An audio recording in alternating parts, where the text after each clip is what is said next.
I've just taken on a massive mortgage, a £1 million mortgage. I've got no idea how I'm going to pay it back. And all I can see of myself is working and working and working. I had nowhere to go. And then I thought, I'm just going to go to my mum's. And I rang on my mum's doorbell. She opened the door and I was in floods of tears and I couldn't speak for an hour. So when the mind is not healthy, for whatever reason, it's not uncommon to start having physical symptoms as well. Tell us the results then. My overall portfolio is worth £80,000 from zero. My actual profits taken of both crypto and stocks is 35% for both. My stocks portfolio, 62% up in the last 2 and a bit years. I feel in control, even though the situation hasn't necessarily changed. I get messages all the time asking me how I went from 100,000 in bad debt to a $13 million portfolio. By watching this show every week, I will share exactly how I did it, how I achieved it, and the lessons that I've learned along the way. So do me a favor and please subscribe to our channel. It's simple, it's free, and it helps keep the show going for you. This is where you eat and we talk about changing the way that you think about money with insights from successful investors, entrepreneurs, and everyday people taking control of their financial futures. So double check that you're subscribed, and thank you for being part of this journey. Welcome everybody to the Lunchtime Investor, and this is where you get to eat while we do all the talking. And this is a really cool one, I think, because this is all about why smart people, really intelligent people, hardworking people stay broke and how to fix it. And with me here in the studio, we have the one and only James Gross here. And it's really great to have you here because you're coming at it from a totally different angle. So I'm going to introduce Jamie here. He's an NHS consultant in intensive care, is that right? That's right. Right, and anesthesia, and founder of Medics in Control. So please talk to us about this because it sounds really good. Medics in Control. Yeah, so thank you, Marcus. It's great to be here. So Medics in Control is a startup company which I founded about a year ago. And its purpose is to, because there's a lot of doctors that feel undervalued, overworked, and frankly disconnected from medicine. And over time, that can lead to chronic stress and burnout. And that's following my own journey. And so at the moment, there doesn't seem to be anything in the system to support doctors who are feeling disconnected and burnt out. So we've just launched a foundational program, and that really allows doctors to reconnect with their purpose, reclaim a healthy work-life balance, and ultimately more fulfilled without doing any more work. So are you saying that you burnt out? You know, I mean, it says here suffering severe burnout and financial stress from overworking, and because you realize that, you know, a life without balance is self-destructive. And I'd love to talk a little bit more about that. And, you know, your turning point came from discovering mindset and financial education, and that led you to join Investment Mastery. And now you also help other doctors mainly, is that? Yeah, that's right. Who are, maybe suffering this thing called burnout. And I want to know exactly what that means as well. And maybe you go into your story. But also, I guess, prevention.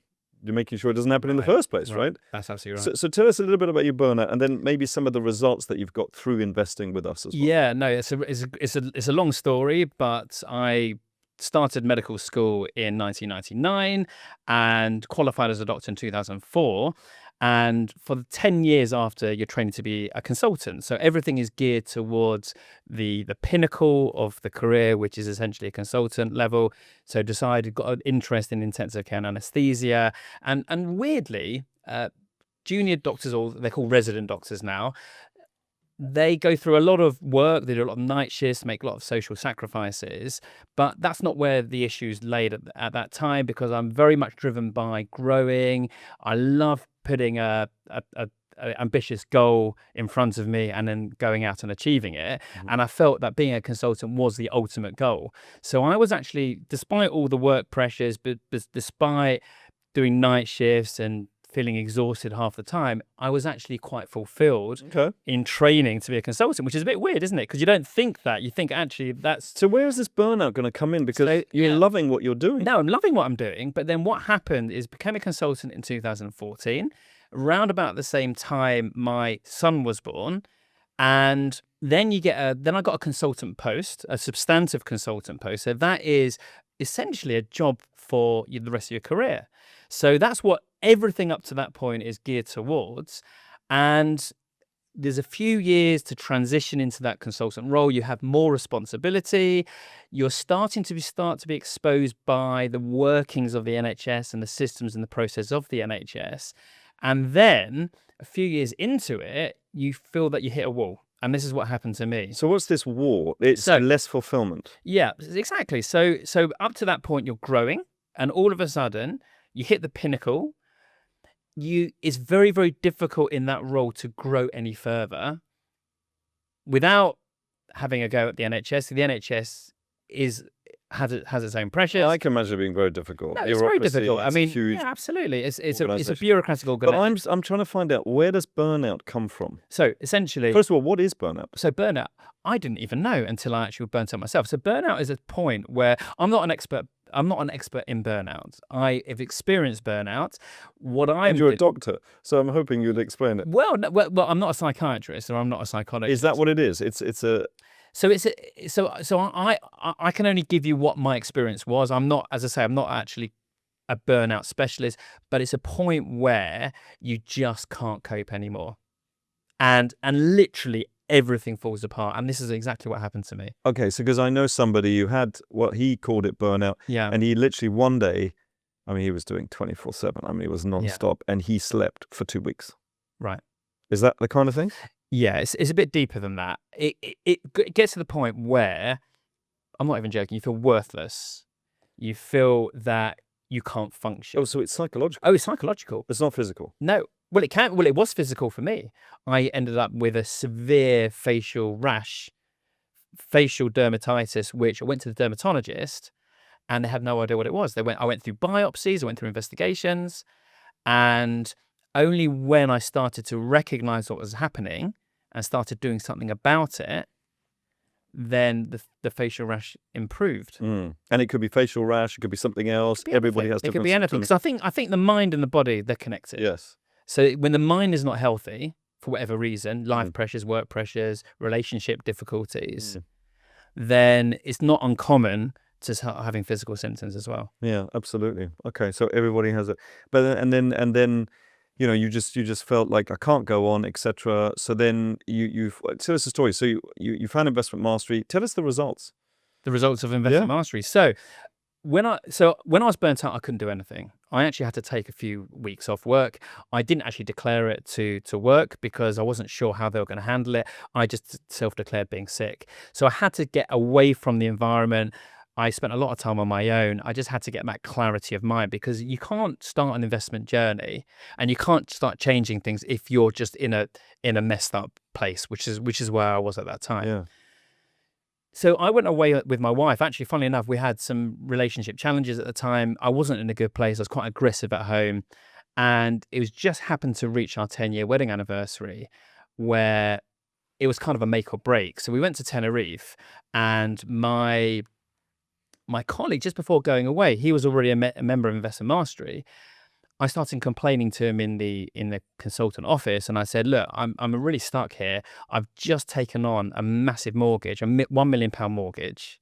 I've got no idea how I'm going to pay it back. It's 80% interest only, and all I can see of myself is working and working and working to try and earn the money, maybe try and overpay the mortgage as best as I can. But my relationship's not in a healthy state at the moment.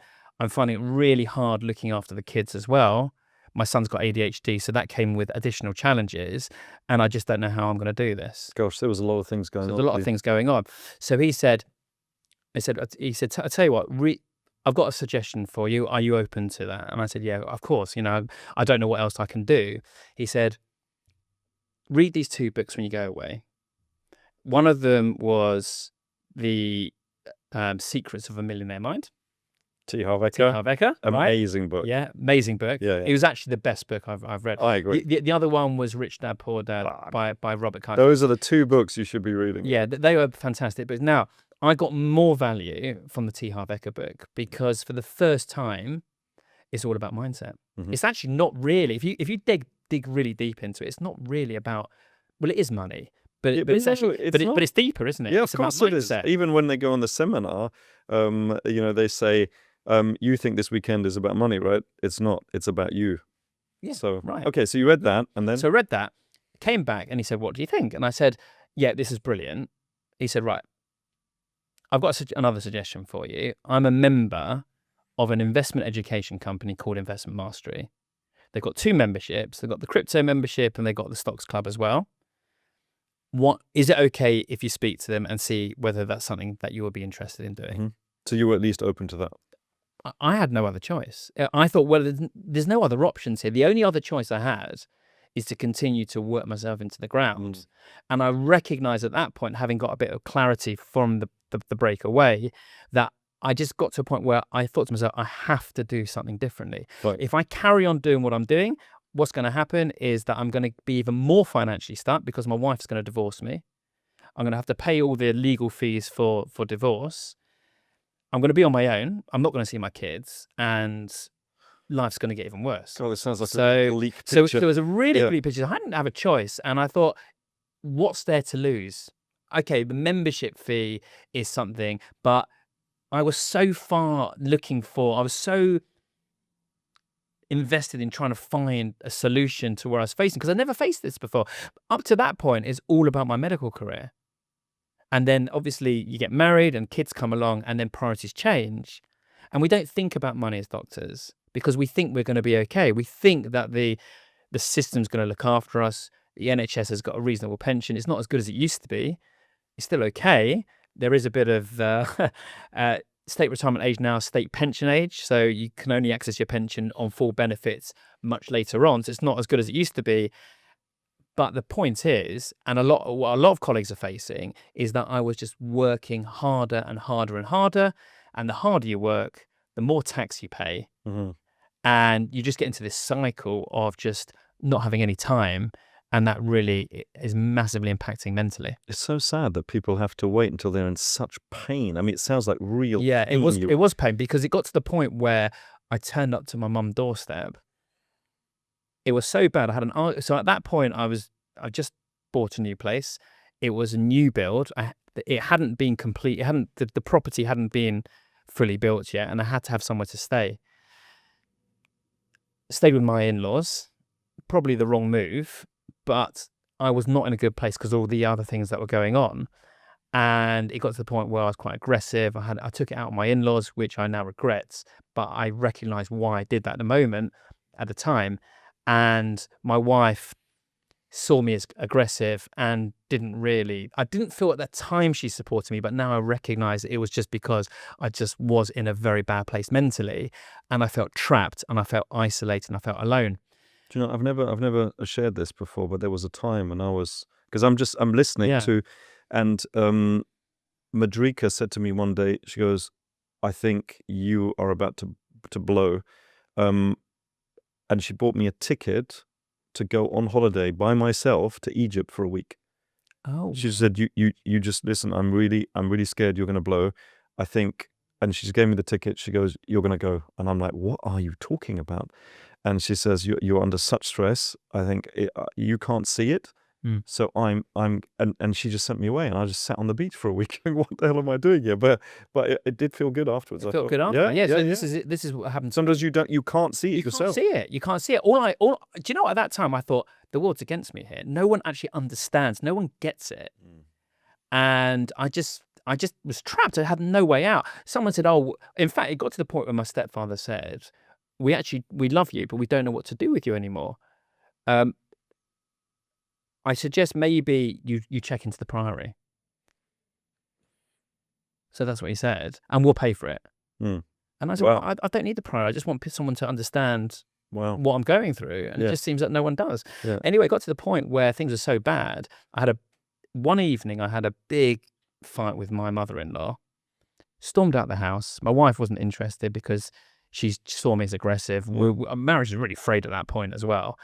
And I remember I had nowhere to go, and then I thought, I'm just going to go to my mum's. My stepfather was out at lodge meeting, and I rang on my mum's doorbell.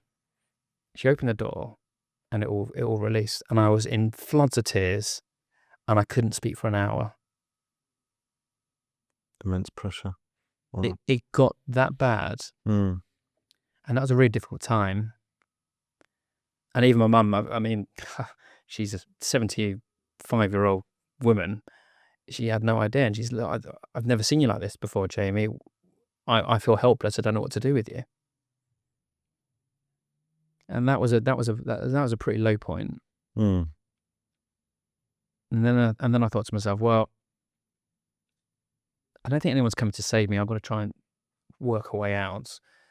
And that's when I decided to take a few weeks off.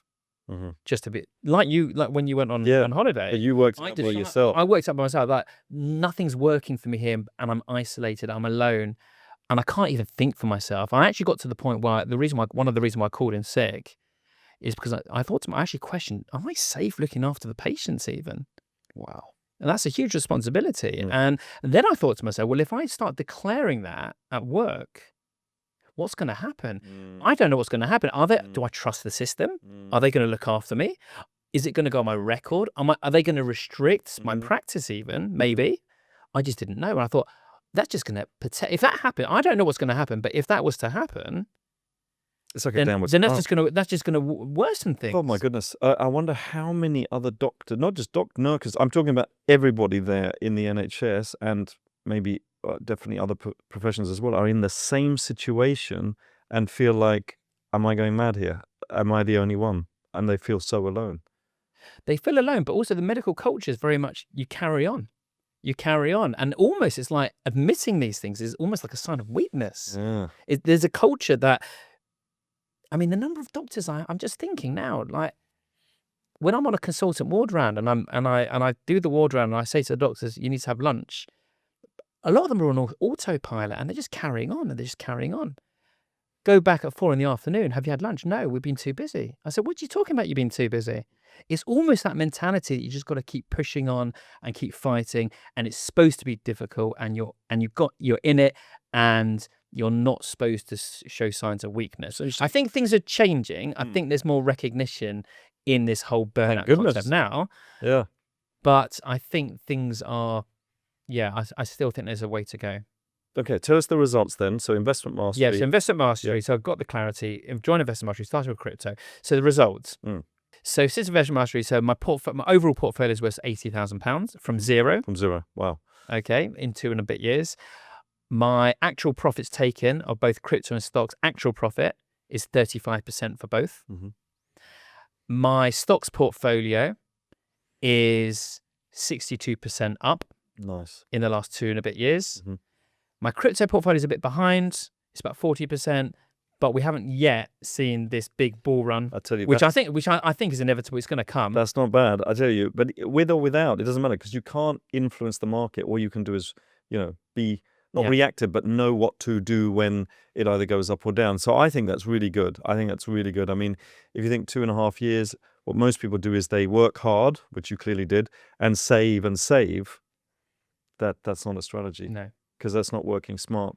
No. Amazing. Congratulations. Thank you. What we want to discuss really is, this whole burnout culture, this work harder culture, because you can't keep working harder. At some stage, something has to break. That's right. Maybe when you're young and then you were used to it, but at some stage, and how burnout silently actually drains you and drains your wealth as a result as well. And it can just be one mindset shift. And I'm sorry you went through so much pain. It really did sound very, very painful. And then we want to talk about the lessons that help you transform as well, from a really very stressed person and doctor to a thriving investor. I have a question for you. So there's so many achievers out there. We're talking about doctors, yes. Yeah. But there's also others, lawyers, accountants, etc., business owners, of course, that really struggle with managing finances effectively. So what is your experience? Before all of this? Or? No, I mean, what's your experience with these doctors that you're helping? So the experience. So the experience is that no one's been taught.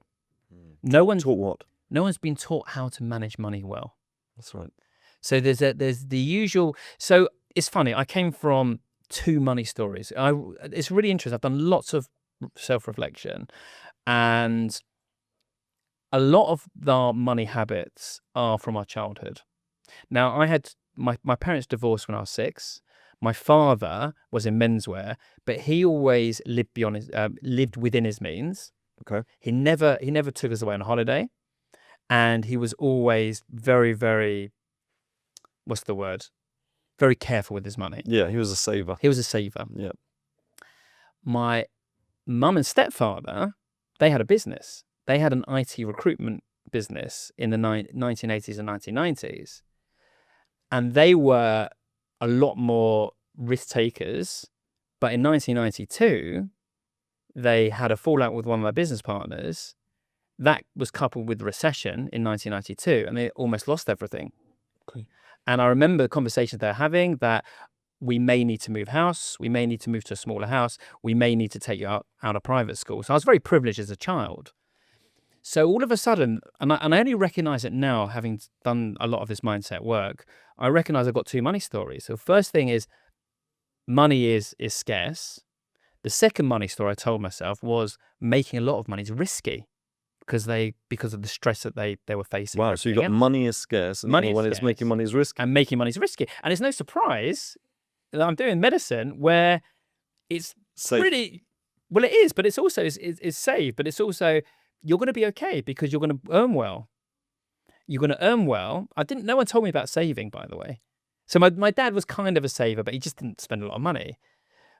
My stepfather, my mum, they were always taking loans, and they're actually very open to credit. And I think it's just how they funded their business, and that's their mindset there. That's actually, funny enough, that's actually caused them problems down the line. But that was always the case. It's okay to borrow money, but actually, if you're doing medicine, if you're a doctor, you're going to earn well. You can do private work as a consultant. You're not going to have to worry about money. And actually, it gives you the opportunity just to ignore money completely. And that's what I did. I ignored money completely. I didn't save. I didn't invest. I just lived month to month, paycheck to paycheck. So we call that an avoider. So there's the savers, right. There's the spenders, there's the avoiders, and the money monks. Right. That's interesting. Yeah. Okay. So just coming back to this then. So question to you, Jamie. Yeah. So many high achievers. Now we're going to obviously talk about doctors, but other professions as well, like lawyers, business owners, accountants, etc. They really struggle with managing finances effectively. So how do you see that with, in the doctor world? I see generally that doctors are too busy to worry about money. So they see themselves as reasonable earners, particularly those that are senior doctors, and they just go about their day or their month, their year, not worrying about money. They think, oh, that's for financial people. I'm not really into that. That's not me. That's not me. That's for those rich people. That's for the rich people. Okay. I'm just going to continue doing what I know, and it's okay because I can earn money. Do they save? Do they invest? What do they do? I think that varies according to the person. There may be some more financially literate than others. But in general, I don't think they save. I just think they just live from paycheck. They don't even save? No, I don't think so. Oh, really? I think a lot of them feel that the NHS pension is going to look after them. Because don't forget, they're contributing to the pension. I wasn't expecting that, I'll be honest. I thought, because they earn okay, so I was thinking that maybe they save, which I was going to say, well, that's terrible because with inflation and everything, they're just not going to survive later. So you're saying that in general, they don't even do that. They're living paycheck to paycheck. Yes, well, some might save, but if they're going to save, they're just going to stick it into a cash ISA. And I think I can just put my direct debit into the cash ISA, and that's good enough. A lot of them, funny enough, I was having some conversations with some of them. A lot of them are saving with the purpose of paying off the mortgage. Okay. So they're very safe people, aren't they? So they're safe people. Yeah. They're not risk takers. They're not open to new ideas. It's very much, no, I'm doing medicine because I want to serve. Mm-hmm. It's a difficult career. I don't need to worry about money because actually we do okay. Except when you get to the top of your pay scale, or towards the top of your pay scale, and then you got the kids coming and you got the higher expenses. That's when you start, the big house, That's when you start becoming. And then they'll have burnout, which could lead to them maybe not being able to continue. That's right. And then where does the money come from? So wow, this can be extremely dangerous. Let's just play this video here. And it's talking about the signs that you're burnt out, etc. I think it's Davina McCall. Let's play this. What are the signs, do you think, that people ignore before a burnout happens? Well, you're doing similar things that at some point maybe a robot could do. The whole life, the whole daily structure starts to follow patterns. there is no freedom anymore. It is a pattern. You're being driven. You are a part of a wheel, part of a system, just a small one. But there's no chance for you to sometimes just get out and do something beyond that. So the longer you feel trapped inside the system and just are functioning. But when you're out there walking in the garden or walking in the forest, there is nothing that the forest and the nature needs from you. You don't need to function when you walk through the forest. The only thing you need to do is realize that's what it is. Welcome to existence. Okay, well, that's interesting. That gives I don't know what his name is. He's become quite famous, and just at the weekend, I spent some time with him in Basel in Switzerland. And literally, I've just come back last night, where we kind of did some kind of, I don't know, he was doing these kind of breathing exercises and things like that. So this is, what did you take away from that? Yeah, I think we live in a world where everything's busy. And we're usually on autopilot, where we're just busy doing. But what we're not doing is we're not being. So we do a lot of work with this within our program. And I always thought about what is fulfillment look like? What is a good life look like? And it's really interesting because I was on a cruise holiday in the summer, and I had everything. I had the food, I had family, and beautiful scenery. Went to Montenegro, and something just fell off. And I thought to myself, I've got everything I want, but why is it that I fell off? Something's not quite right.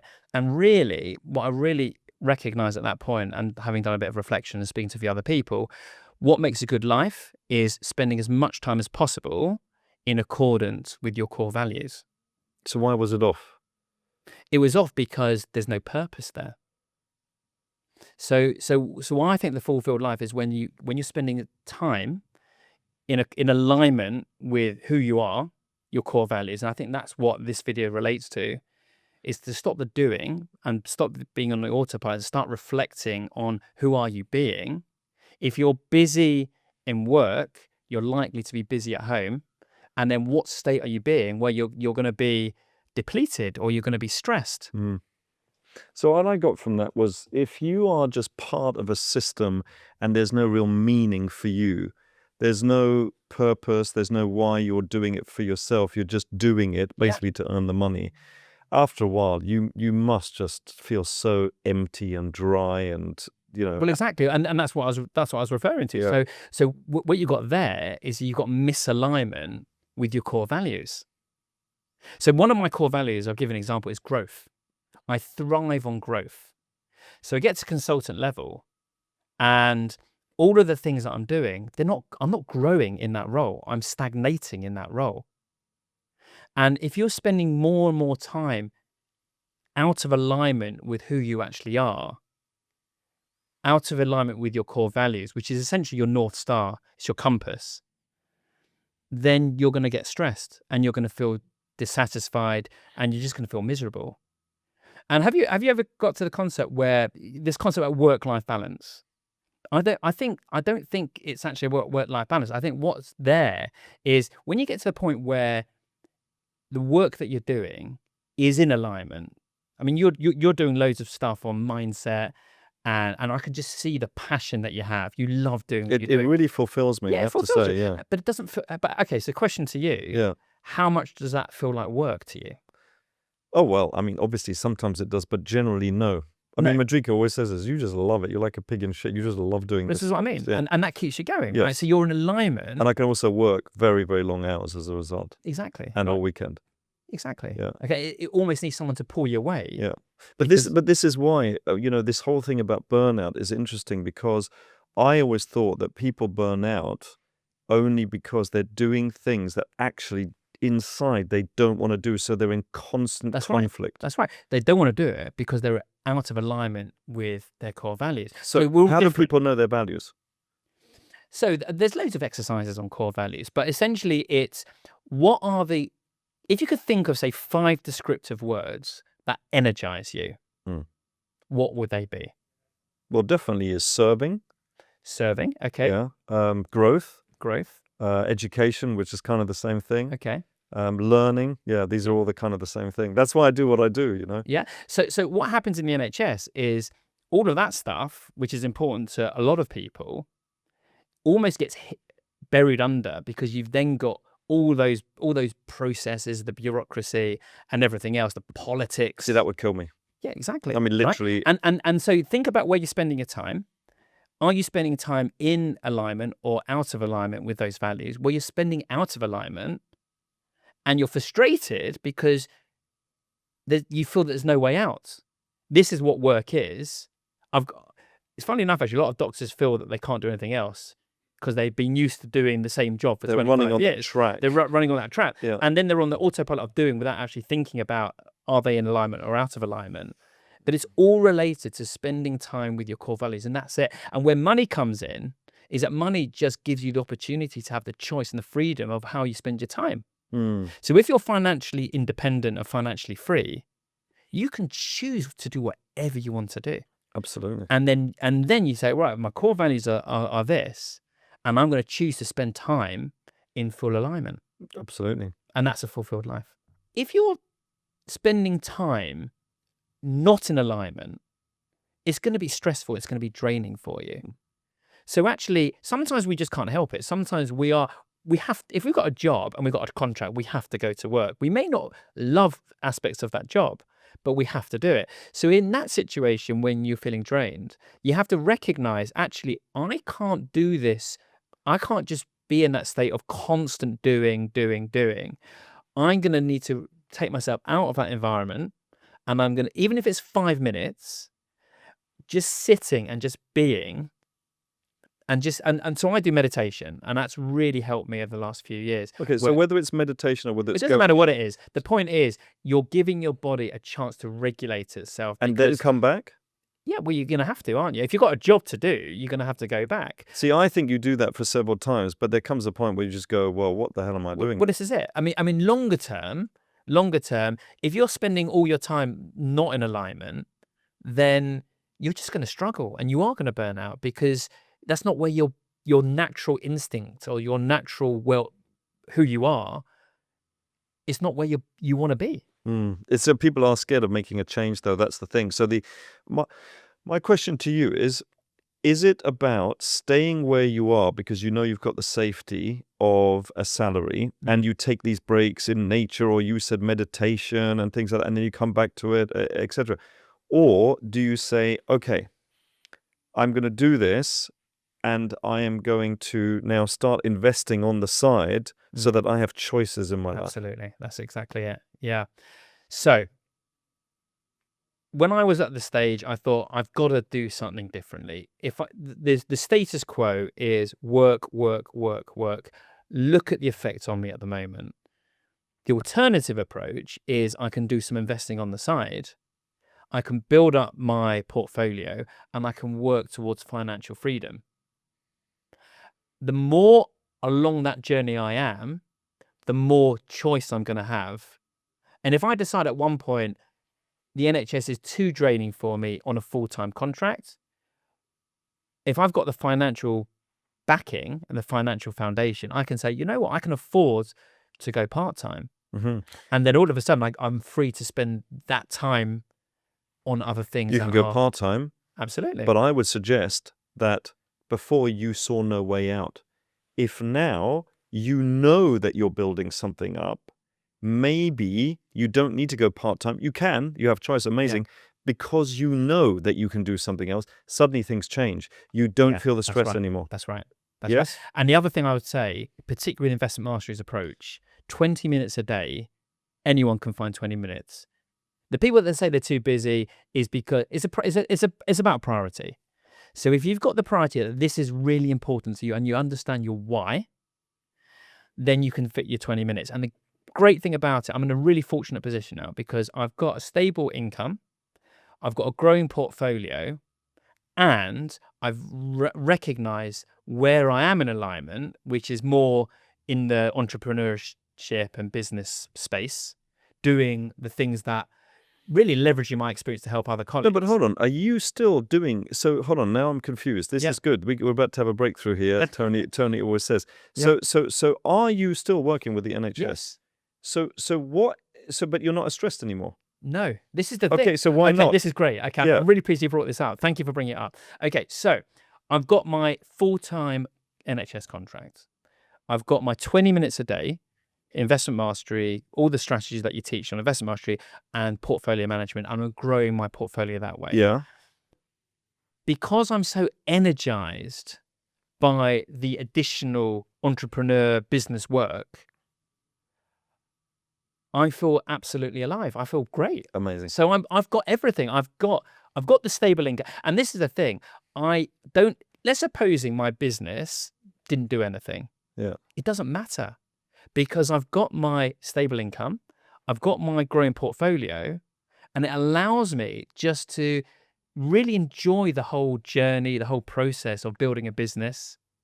So hold on. So there's three things, not just two things. So Yeah. so it's you've got your full-time. Full-time. You've got your 20 minutes a day with us. Correct. But you've also got the medics part. Yeah, that's So right. that's the the third. business part. That's Yes, right, the third. That's right.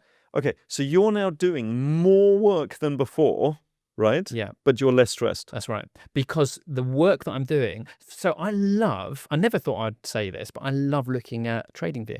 I love looking at the trading. For me, it's just something different to what I've been used to. Mhm. And it's nothing better than even watching the price drop.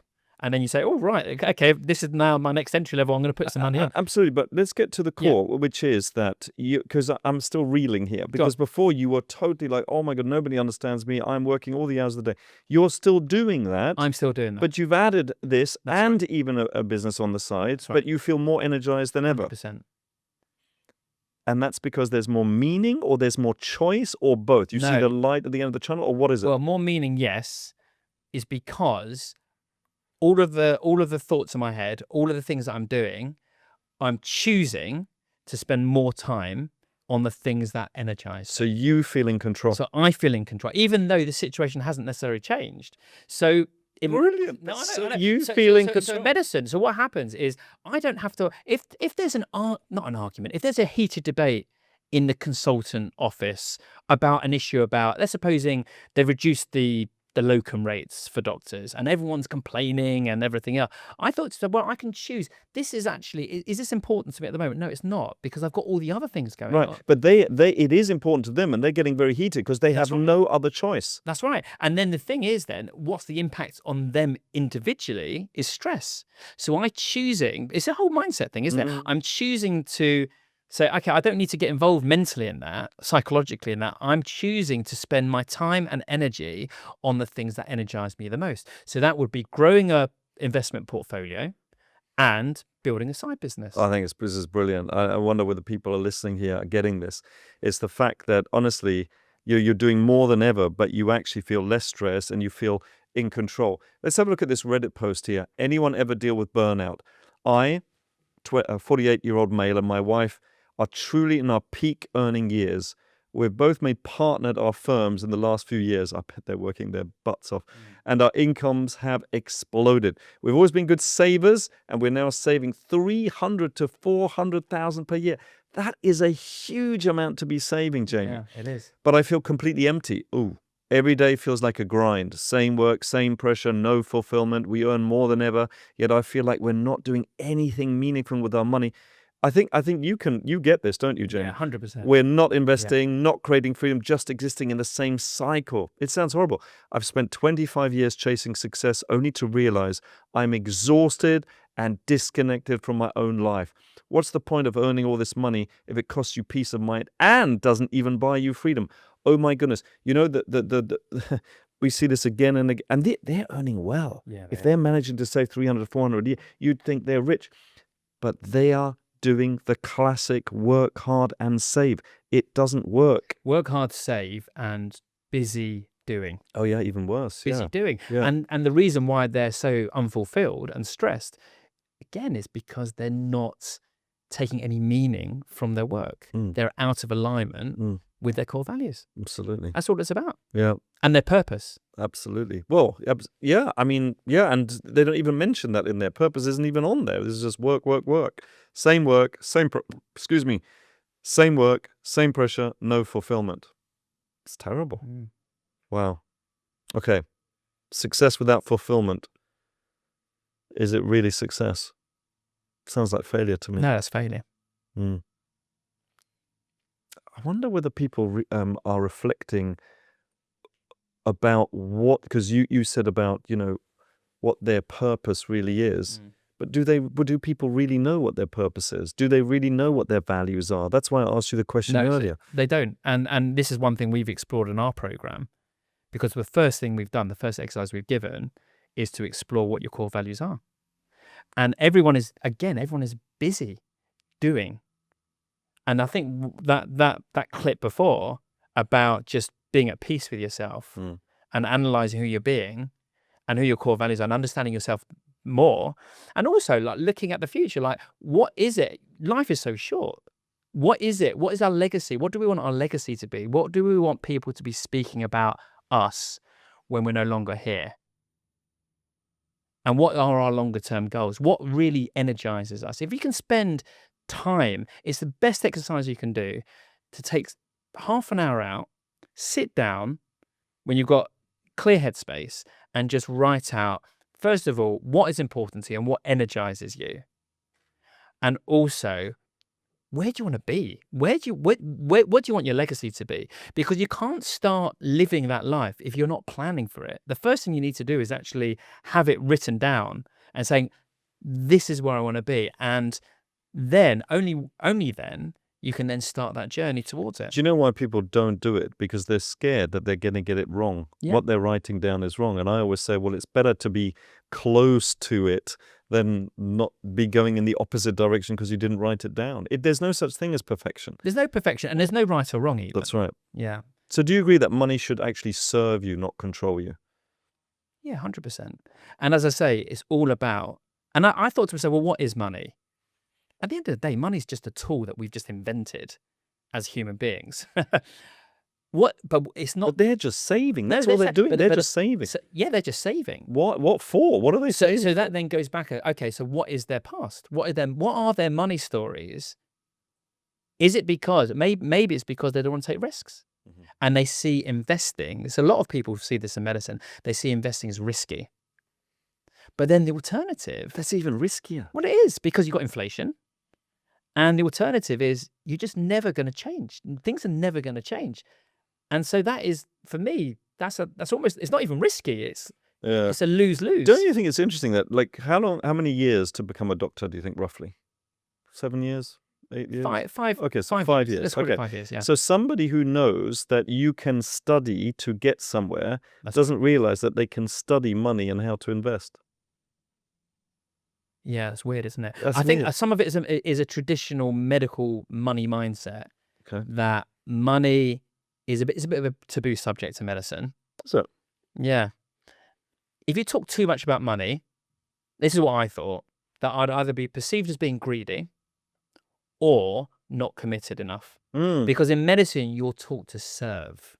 It's all Absolutely. about serving. and you know that, our favorite book, right, by T. Yeah. Harvey, The Secret Similar, is it actually says, do you want to be a good parent or spiritual, or do you want to be a good parent or rich? It says, like, why or? Why can't you have We both? can have both.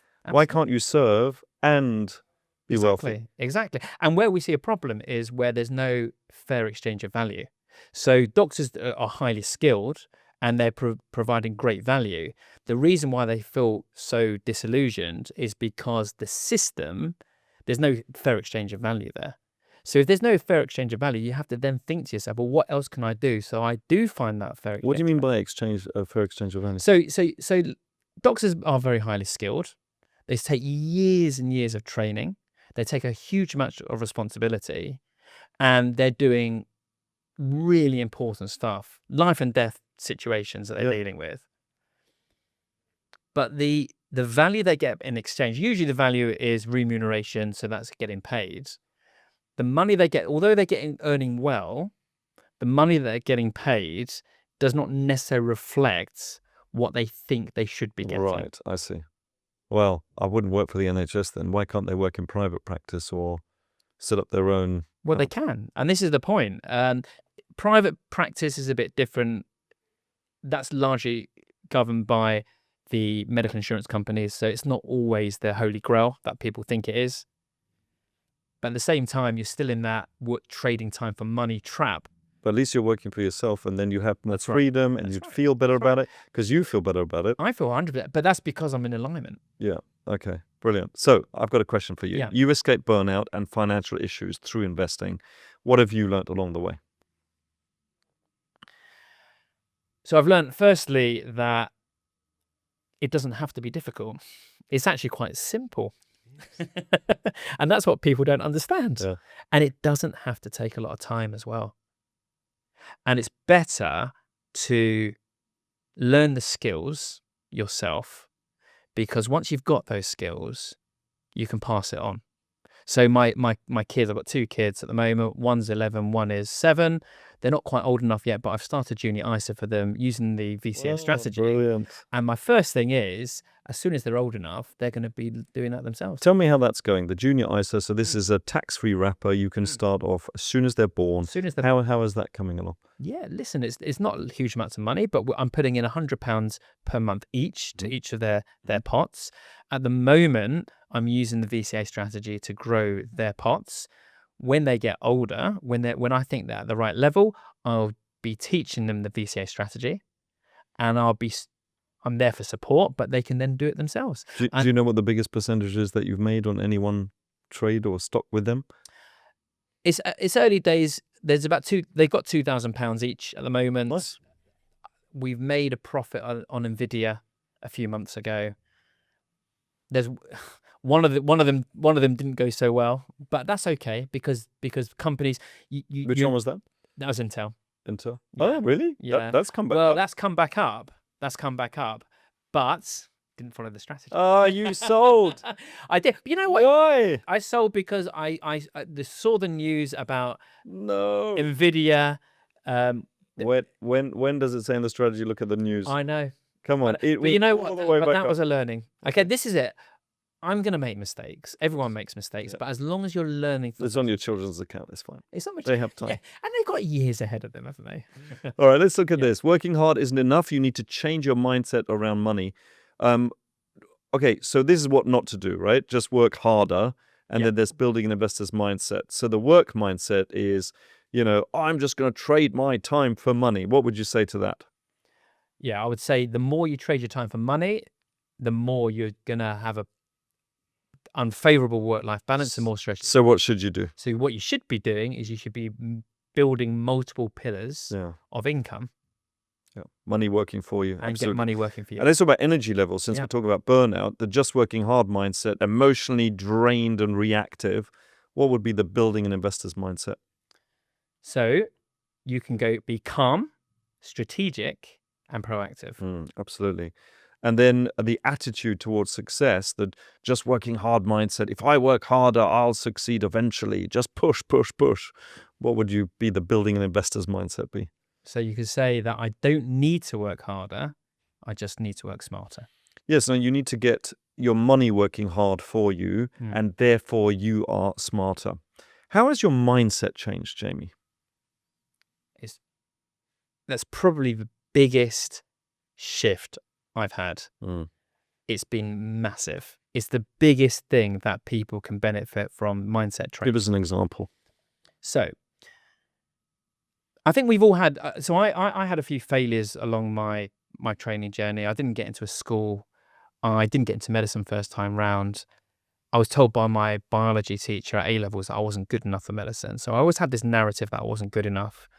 And because of that, I recognized that I developed a bit of a fear-based mindset.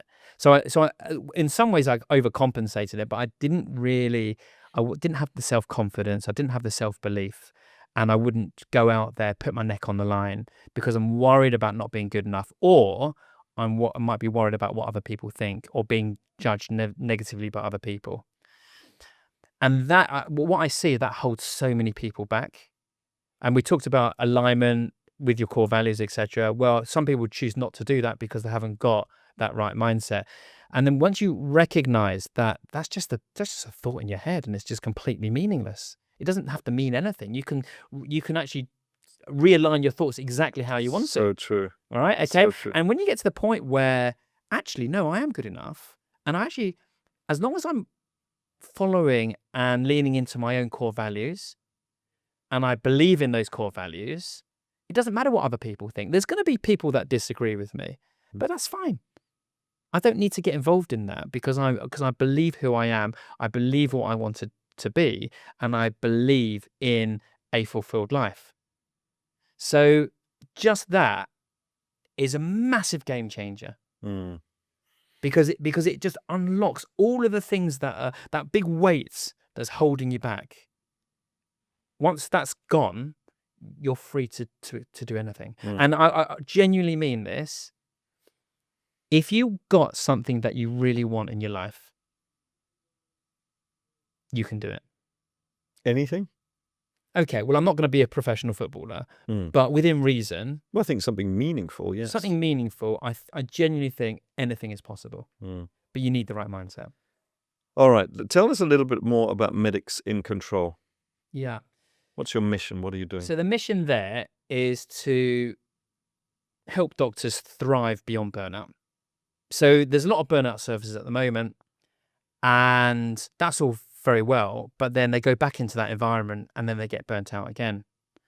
So I'm leveraging my own journey and my own experiences, and I've spoken to hundreds of doctors about this as well. So I recognize where the problems lie.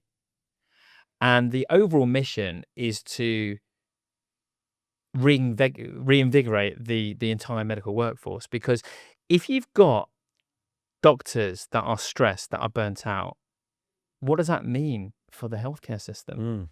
I know it's funny you're talking about healthcare. Well, it's ridiculous because you know the NHS is not going to survive. You've got colleagues that are looking to escape to another country. You've got people that may be off work because they're sick, because they're stressed and burnt out, or you're going to get colleagues that just do something else. So who's going to look after you and me? I know. So are you going to do what basically you did to yourself, which is, create something alongside, which doesn't take a lot of time, so that they feel, there's really not that much pressure and actually will enjoy their job a lot more? Is that the kind of thing? Yeah, exactly right. So what we're doing is we use 4 principles. The first one is core values and purpose. Yeah. That's the foundation. Second one is mindset, which we've spoken about. The third one is building wealth and starting a journey towards financial freedom. And everyone, I think, should be working towards financial freedom, because why not? And actually gives you the choice that you have.